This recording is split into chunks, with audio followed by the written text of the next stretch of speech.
సత్యసాయి జిల్లా కదిరిలో మహాత్మా జ్యోతిరావు పూలే 200వ జయంతి వేడుకలు ఘనంగా నిర్వహించారు. ఈ సందర్భంగా ఎమ్మెల్యే కందికుంట వెంకట ప్రసాద్ పూలే చిత్రపటానికి పూలమాల వేసి నివాళులర్పించారు. భారతదేశంలో అంటరానితనం, సామాజిక అన్యాయాలపై పోరాడిన తొలితరం మహానుభావుల్లో జ్యోతిరావు పూలే ఒకరిని కొనియాడారు.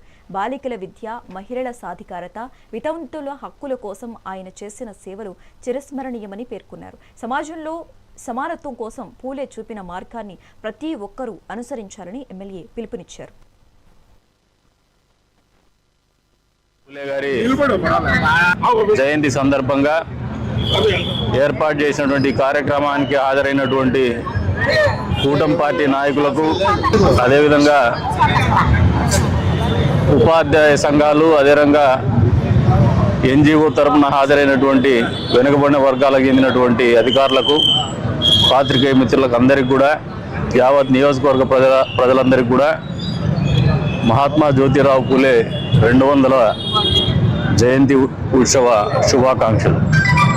సమానత్వాన్ని సాధించగలం, విద్య అనే ఆయుధంతోనే ముందుకు పోగలమని ఒక దార్శనికతని చూపించినటువంటి మహానుభావులు ఎవరైనా చరిత్రలో ఉన్నారంటే ఇప్పటికీ ఎప్పటికీ ఆయన మహాత్మా జ్యోతిరావు పూలే, ఆయన సతీమణి సావిత్రిబాయి పూలేలే.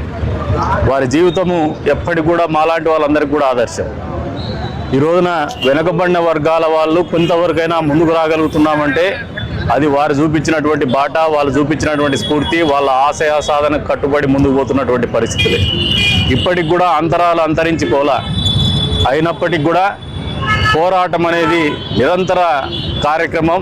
పోరాడితేనే ఆ దిశగా మనం అడుగులేయగలుగుతాం, సమానత్వం దిశగా అడుగులేయగలుగుతాం, మా హక్కులు మేము కాపాడుకోగలుగుతామని చెప్పేసి ఆయన చూపించినటువంటి ఒక దారి అనేది మాకందరికి కూడా ఇప్పటికి కూడా ఆదర్శం అని చెప్పేసి కూడా ఈ సందర్భంగా తెలియజేస్తాం. పూలే గారి జయంతి సందర్భంగా